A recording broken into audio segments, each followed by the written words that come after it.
This is Optimal Relationships Daily, episode 430. How New Parents Keep Their Love Alive and Well, Part 2, by Amity Kramer with Gottman.com. Happy Friday, everyone. I'm Joss Marie, and welcome back to my show. This is the podcast where I narrate all things relationship-based, and today is no exception. I'll actually be covering part 2 of a post from Amity Kramer with the Gottman Institute, so if you're new here, you might want to check out yesterday's episode first to hear part 1. That's episode 429. But if you're here for part 2, then let's get right into it and start optimizing your life. How New Parents Keep Their Love Alive and Well, Part 2 by Amity Kramer with Gottman.com. Number 2, pay attention and see grime as an opportunity. We all have needs. We all want our needs met yesterday. Yet, many people are not very good at expressing needs in a responsible or effective way. It is common to hold your needs in and then let them all out at once, never express them, or express them in a prickly way that offends the person you love. After a new parent is a child, the type of support they will need will change drastically. Finding a way to look for and express needs in a relationship is key to relationship clarity. Making an extra effort to pay attention to your own needs and express them gently will help you and your partner avoid a fight. And staying grounded when your partner expresses a need, even if they are harsh, will help you act in a way that is supportive. Keep in mind that shaming someone for having needs never ends well. Try actions that will be helpful, such as offering extra help, giving a hug, making time for romance or taking over caring for the baby so your partner can take a nap and shower. All of these small instances of day-to-day life are great opportunities to connect and clean that window together. Be kind and remember that you and your partner cannot read each other's minds. Talking openly and regularly about your needs is the fastest way to ensure that you are each getting your needs met. Number 3, look at the grime before you clean. Emotions are messy. Look at them, all of them splattered on that window. The emotions that feel good, even great, and the ones that feel uncomfortable or even unbearable. Emotions, especially for children, are very difficult to label, categorize, understand, and manage, and sometimes for adults too.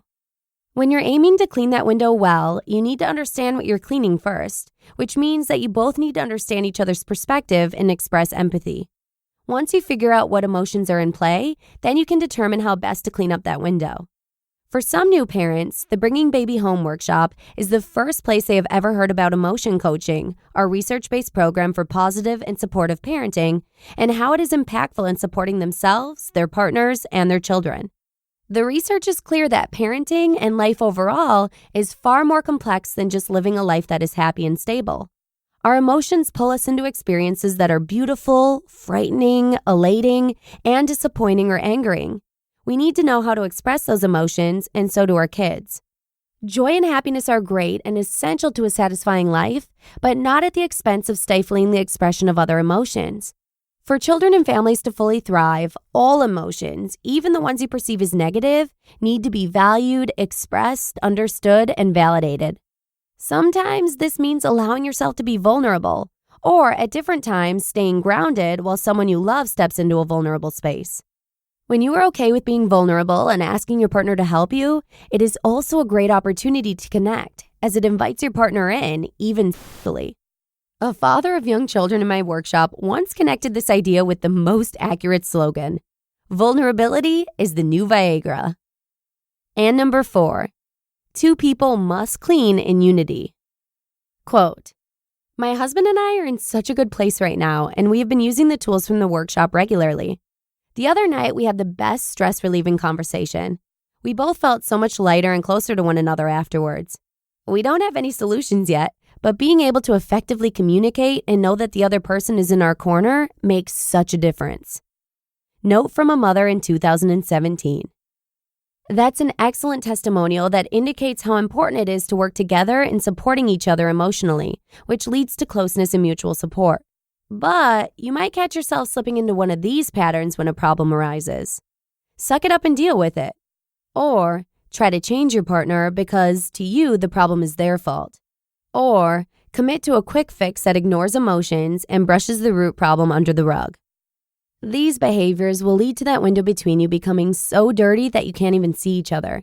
You may even start to put off making the effort to clean since the mess itself seems insurmountable. There is a much better way to approach stress and problems, and that next step is hard. It only works if both partners are willing to put in the effort.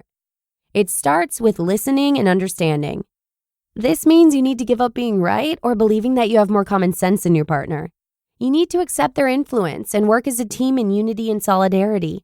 You need to look for how your partner might be right, why they might feel the way they do, and communicate through words or actions that you still love and like them. That's it. No need to change them or fix the problem. Just listening and providing your partner with the peace of being understood and supported is enough. Problems cannot be solved and compromise cannot be achieved unless you are intentional about listening to really listen and working together to understand and validate each other's perspectives. With the passing of time, couples' windows will always accumulate gunk and grime. Sometimes the window will get clean regularly. Other times, when life gets busy and overwhelming, the window will get messy. Attending the Bringing Baby Home workshop creates shared experience and feeling how wonderful it is to see each other clearly, to find great joy in that view, that staying connected is doable bit by bit, and that their happiness is worth the effort. And according to John Gottman, the greatest gift you can give a child is a wonderful relationship between you and your partner. I think that's worth the effort too.